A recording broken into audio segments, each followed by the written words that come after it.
Chemical bonding का एक नया टॉपिक आज स्टार्ट करते हैं। वैलेंस बॉन्ड थ्योरी वीवीटी, संयुक्ता आबंध सिद्धांत। जरा समझें इसको ठीक से। सपोज करिए ये एक कंपाउंड है HF।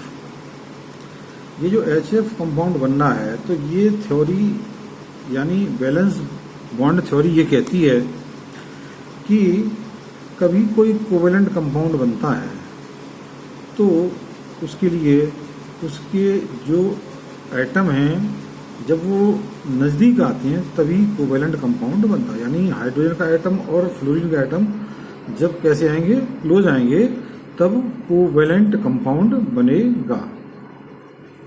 साथ ही साथ क्या होता है कि इनके जो सबसे बाहरी सेल हैं उन सेलों के ऑर्बिटल आपस में ओवरलैपिंग करते हैं, तब कोवेलेंट कंपाउंड बनता है। ओवरलैपिंग समझिए, जैसे मान लीजिए हाइड्रोजन का कोई ऑर्बिटल और फ्लोरीन का ऑर्बिटल, जब ये ऐसे ओवरलैप, ये इतना ऐसा हो गया ओवरलैप, उस समय बनता है हमारा कोवेलेंट कंपाउंड।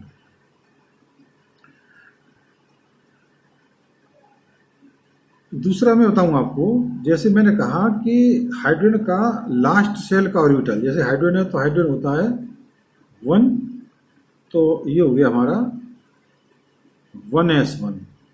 तो ये वाला ऑर्बिटल ये इस तरह से लेकर, ऐसे फ्लोरीन है तो फ्लोरीन हमारा 9 होता है, तो 1s2 2s2 और 2p3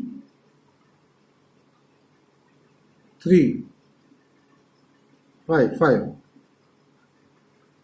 तो ये जो ऑर्बिटल है फ्लोरीन की, ये वाली p ऑर्बिटल और हाइड्रोजन की s ऑर्बिटल, इन दोनों के बीच में जब ओवरलैपिंग होगी तब कहीं जाकर ये कोवेलेंट बॉन्ड बनेगी वैलेंस बॉन्ड थ्योरी के अकॉर्डिंग में। अगला पॉइंट है कि only half filled orbital can overlapping, यानी ओवरलैपिंग करते समय केवल जो आधी भरी ऑर्बिटल होती हैं वही भाग लेती हैं। जैसे 2p5 में p में हम देख रहे हैं ये इस तरह से लेकर 1 2 3 ऑर्बिटल हैं, ये तो 5 इलेक्ट्रॉन को फिल करें तो 1 2 3 4 एंड 5। तो इसमें ये जो 2 ऑर्बिटल हैं ये तो पूरी भरी हुई हैं। अब ये हमारा बीबीटी थ्योरी क्या कहती है कि केवल जो हाफ फिल्ड ऑर्बिटल है ये वाली, यही ऑर्बिटल केवल ओवरलैपिंग में भाग लेगी। दूसरा उन्होंने बताया कि जब ओवरलैपिंग होती है तो सपोज करें ये इस तरह से ओवरलैपिंग है किसी कंपाउंड में, तो इसमें यहाँ ओवरलैपिंग होगी तो इसमें जो 2 इलेक्ट्रॉन ओवरलैप करेंगे उनके स्पिन जस्ट अपोजिट होंगे। एक का डायरेक्शन ये है तो दूसरे का डायरेक्शन ये वाला हुआ, एक क्लॉकवाइज दूसरा एंटी क्लॉकवाइज। तो ये कुछ रूल थे हमारे वैलेंस बॉन्ड थ्योरी के। अब आगे आते हैं कि वैलेंस बॉन्ड थ्योरी के बेस पर कोवेलेंट बॉन्ड भी 2 प्रकार की होती हैं। पहली होती है सिग्मा बॉन्ड। तो कोवेलेंट बॉन्ड का फर्स्ट टाइप हो गया सिग्मा बॉन्ड, यानी जब क्या हो, एक्सियल ओवरलैपिंग हो, यानी अक्षों पर जो ऑर्बिटल हैं एटम की वो ओवरलैपिंग करें, उस समय जो बॉन्ड बनती है उसे सिग्मा बॉन्ड कहते हैं। या कह सकते हैं हेड ऑन ओवरलैपिंग, या इसको लीनियर ओवरलैपिंग भी कहते हैं। और इस ओवरलैपिंग में क्या होता है कि जो हमारी एक्सिस है उस पर इलेक्ट्रॉन डेंसिटी सबसे ज़्यादा रहती है। ये सिग्मा बॉन्ड भी 3 तरह से बनती हैं। एक है SS ओवरलैपिंग के द्वारा, यानी S ऑर्बिटल, हम जानते हैं S ऑर्बिटल की शेप कैसी होती है, ये गोलाकार स्फेरिकल होती है। और दूसरा ही मान लो S ऑर्बिटल है, तो इन दोनों के ओवरलैपिंग होने से ये मान लीजिए इस तरह से ओवरलैप हुए और इसमें इस वाली S का 1 इलेक्ट्रॉन, इसका 1 इलेक्ट्रॉन, इन दोनों इलेक्ट्रॉन से जो बॉन्ड बनेगी इक्विवेलेंट उसे हम कहते हैं सिग्मा बॉन्ड। और ये कौन सी हो गई? ये एस एस सिग्मा बॉन्ड हो गई। क्या हो गई ये? एस एस सिग्मा बॉन्ड, क्योंकि ये एस ऑर्बिटल और एस ऑर्बिटल दोनों के ओवरलैपिंग से बनी है। इसका मैं एग्जांपल लेता हूं, जैसे मान लीजिए H2 मॉलिक्यूल का बनना, H2 का बनना। अब ये H2 कैसे बनेगा? ये एक H एटम है, एटम नंबर 1, इसका कॉन्फ़िगरेशन होगा 1s में। दूसरा भी हाइड्रोजन एटम है, इसका भी कॉन्फ़िगरेशन 1s1। तो इसकी लास्ट शेल भी यही है, इसकी लास्ट शेल यही है। इसकी 1 ऑर्बिटल s में होती है, इलेक्ट्रॉन 1 है। इसमें भी 1s इलेक्ट्रॉन, ये इसका मैंने कर दिया डायरेक्शन अपोजिट, क्योंकि मैंने कहा था कि हमेशा ओवरलैपिंग होने के लिए इलेक्ट्रॉनों का अपोजिट होना जरूरी है, इनके स्पिन अपोजिट होना बहुत ज़रूरी है। तो इस तरीके से क्या देखा हमने, मान लीजिए ये 1s का 1 इलेक्ट्रॉन है, ये आ गया इसमें, मान लिया मैंने, इस हाइड्रोजन का 1s ये हो गया। तो इस तरीके से ये एक हाइड्रोजन दूसरी हाइड्रोजन, इन दोनों के ये लास्ट सेल वाली जो ऑर्बिटल हैं, इनमें क्या हुआ? ओवरलैपिंग हुई, 1 इलेक्ट्रॉन जे 1 इलेक्ट्रॉन ये, इस तरीके से क्या हो गया? ये हमारा हाइड्रोजन बॉन्ड बन गई। इस हाइड्रोजन बॉन्ड में क्या होता है? जो सिग्मा बॉन्ड होती है वो एस एस सिग्मा बॉन्ड होती है। दूसरी जो सिग्मा बॉन्ड है वो sp ओवरलैपिंग के द्वारा बनती है। यानी क्या हो? एक तो s ऑर्बिटल हो, s ऑर्बिटल, और दूसरी p ऑर्बिटल। p ऑर्बिटल की जो शेप होती है वो ऐसी होती है डम्बेल, डमरू ऐसी। इन दोनों का ये ओवरलैपिंग हो, इन दोनों हो,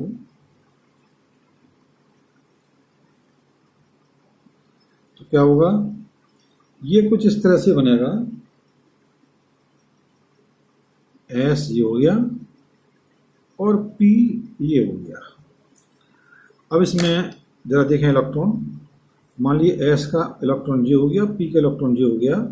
इस तरह से इस ओवरलैपिंग से ये जो बॉन्ड बन रही है कही जाएगी sp सिग्मा बॉन्ड।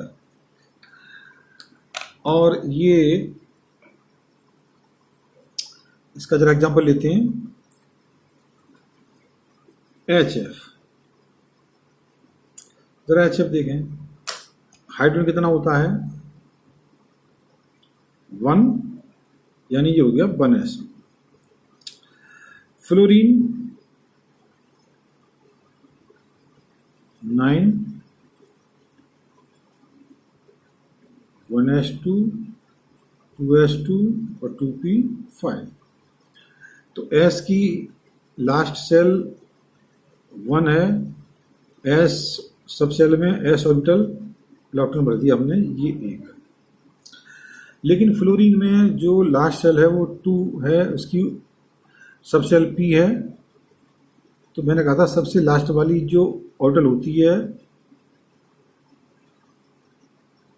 उसमें जो अनपेयर्ड इलेक्ट्रॉन होगा वो बनाएगा सिग्मा बॉन्ड, वही ओवरलैप होगा। P में 5, 1 2 3 4 एंड 5। तो इस तरह से देखा हमने, F का अनपेयर्ड इलेक्ट्रॉन ये होगा और हाइड्रोजन का ये होगा। तो इन दोनों में क्या होगा? आपस में करेंगे ये ओवरलैप। लेकिन इसमें क्या होना चाहिए? एक का साइन होना चाहिए अपोजिट। इसका साइन अपोजिट मैंने ऐसे कर दिया, हालांकि यहाँ तो इस तरह से रहेगा ये, लेकिन जब ओवरलैपिंग हुई उस समय अपोजिट साइन में पहुँच जाएगा। तो ये इस तरह से लेकर ये हाइड्रोजन का हो गया और ये फ्लोरीन का हो गया। इस तरीके से हमारा ये HF बन गया। अगला आता है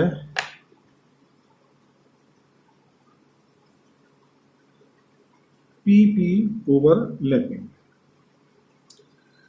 यानी क्या हो, p ऑर्बिटल और p ऑर्बिटल, इन दोनों के आपस में ओवरलैपिंग करने से जो सिग्मा बॉन्ड बनेगी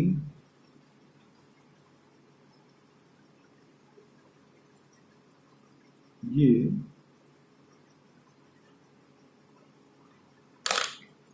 यहां पर इलेक्ट्रॉन हो गए, इससे जो बॉन्ड बनेगी वो कहलाएगी PP सिग्मा बॉन्ड। यह एक ही समझें, इसमें ये पॉइंट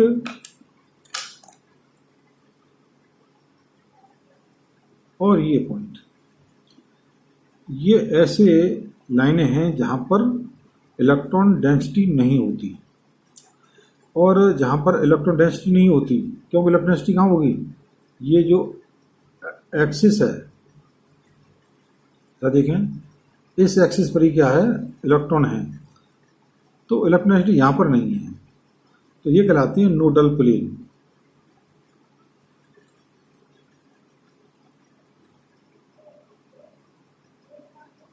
तो इसमें 1 और 2 नोडल प्लेन हो गए इसमें।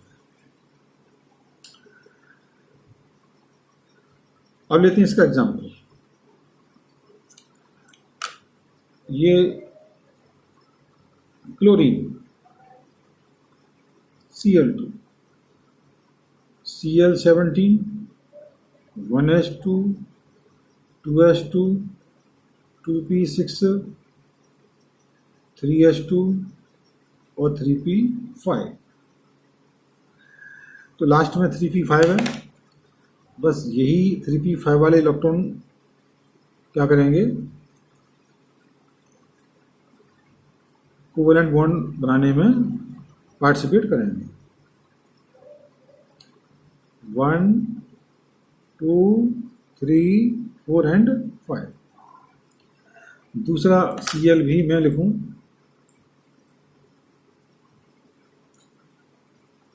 One S to, 2s2, 2p6, 3s2 और 3p5। तो यहाँ भी हम देख रहे हैं कि ये इलेक्ट्रॉन 1, 2,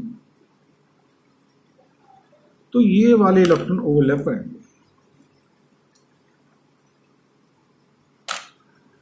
और इस तरीके से लेकर क्या होगा, हम कह सकते हैं ये हमारा 3pz और ये 3pz, तो 3pz और 3pz, ये 3pz और ये 3pz, इनमें ओवरलैपिंग हुई, जिससे क्या बना, PP सिग्मा बॉन्ड बन गए। दूसरा कोवेलेंट बॉन्ड होता है पाई बॉन्ड। ये कैसे बनता है, ये जो ऑर्बिटल होते हैं उनके पैरेलल ओवरलैपिंग या साइड वाइज ओवरलैपिंग या लेटरल ओवरलैपिंग, इनसे बनता है। जैसे p ऑर्बिटल और p ऑर्बिटल, एक बात ध्यान देंगे, पाई बॉन्ड केवल p ऑर्बिटल से बनता है, ऐसे नहीं बनता। यहां पर इनका हुआ ओवरलैप, इस ओवरलैप को हम ऐसे दिखा सकते हैं,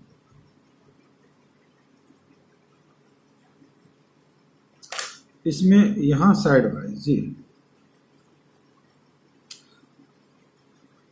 क्योंकि इलेक्ट्रॉन अपनी जगह पर कांस्टेंट नहीं रहता, वो घूमता रहता है, तो हम कह सकते हैं कि यहाँ या यहाँ कहीं भी ओवरलैपिंग हो सकती है। तो ये होगी हमारी साइड वाइज ओवरलैपिंग, और इससे क्या बनती है, हमारी पाई बॉन्ड बनती है।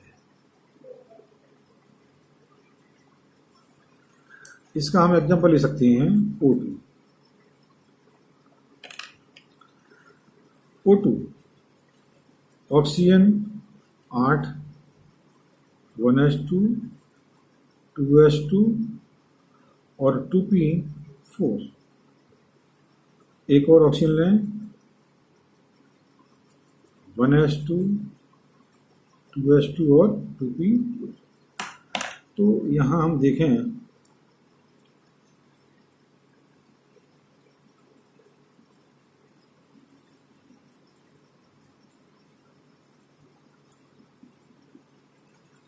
तो 4 हैं, तो 1 2 3 और 4, 1 2 3 4। तो यहाँ पर हम देख रहे हैं 2 इलेक्ट्रॉन अयुग्मित यहाँ पर हैं, 2 इलेक्ट्रॉन अयुग्मित यहाँ पर हैं। इसका मतलब हो गया बॉन्ड बननी है 2। तो एक पहली बॉन्ड होती है सिग्मा, दूसरी होती है पाई। तो O2 में दोनों प्रकार की बॉन्ड बनेगी, सिग्मा भी बनेगी और पाई भी बनेगी।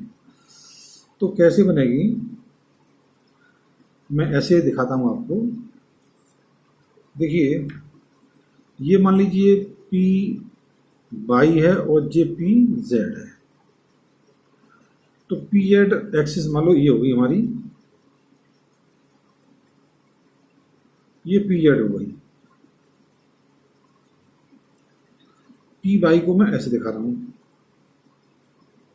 ये P वाई हो गई, P वाई P जेड। ऐसे दूसरे वाले के भी हमें P जेड और जे P वाई। अब क्या होगा, इसमें 2 प्रकार से ओवरलैपिंग होंगी। एक तो ओवरलैपिंग होगी इसकी एक्सियल, इससे और इससे, और इससे बनेगी हमारी सिग्मा बॉन्ड। तो जरा देखें, इन दोनों के बीच में ला देते हैं सिग्मा बॉन्ड।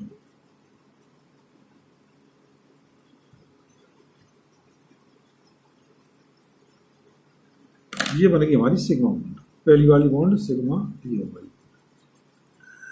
दूसरा, अब लेते हैं ये वाले बाई वाले, ये बाई वाले। तो इससे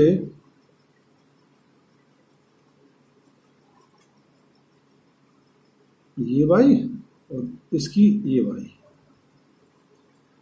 इसमें जो ओवरलैपिंग होगी ये साइड बाई होगी, यहाँ या यहाँ कहीं होगी। इससे बॉन्ड बनेगी पाई, ऐसे करके। इस तरह से क्या बना हमारा, ये O2 बन गया। तो आप जानते हो कि O2 होता है O, इसमें क्या होता है, डबल बॉन्ड होती है। तो ये मान लो हमारी होगी पहली वाली, ये सिग्मा हो गई, और दूसरी होगी हमारी पाई। तो एक सिग्मा और एक पाई, इस तरह से O2 बनता है। तो ये थी हमारी VBT थ्योरी। ये जो थ्योरी हमारी थी बैलेंस बॉन्ड थ्योरी, ठीक है, लेकिन फिर भी इसमें कुछ कमियां रह गई। कमियां ये रही कि ये थ्योरी जो है हमारी,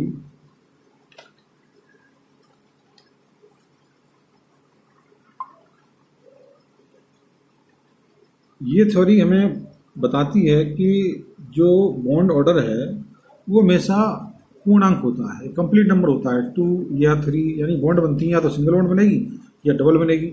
लेकिन बाद में जो MOT थ्योरी आई, उसने बताया कि जो बॉन्ड ऑर्डर है उसके हिसाब से बॉन्ड भिन्नात्मक भी बन सकती है, फ्रैक्शनल बॉन्ड भी हो सकती है, 1.5 2.5। ठीक इसी प्रकार से इस थ्योरी के द्वारा हम यदि अलग अलग हमारे कंपाउंड हैं, जैसे H2 है, H2 कैटाइन है, H2 एनाइन है, तो इनमें ये पूछा जाए कि इनमें स्टेबिलिटी ऑर्डर क्या होगा। तो इस थ्योरी के द्वारा हम इनका स्टेबिलिटी ऑर्डर नहीं बता सकते। ये बताने के लिए बाद में एक नई थ्योरी दी गई, वो MOT।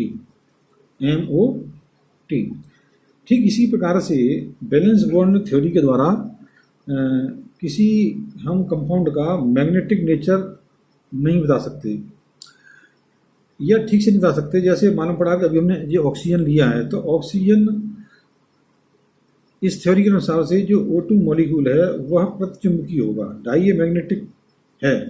लेकिन बाद में जब MOT थ्योरी आई तो उसने बताया कि जो ऑक्सीजन O2 मॉलिक्यूल है वो अन्य चुंबकीय है, पैरामैग्नेट होता है। तो इस तरह से लेकर क्या हुआ कि इस थ्योरी में कुछ जो लिमिट कमियां रह गई उनको दूर करने के लिए बाद में फिर हाइब्रिडाइजेशन बताया गया और अंत में हमारी एमओटी थ्योरी आई। तो उसको बताएंगे बाद में। तो आज आपने ये वैलेंस बॉन्ड थ्योरी पढ़ी, आशा है कि आप ठीक से इसे सीख गए होंगे। धन्यवाद।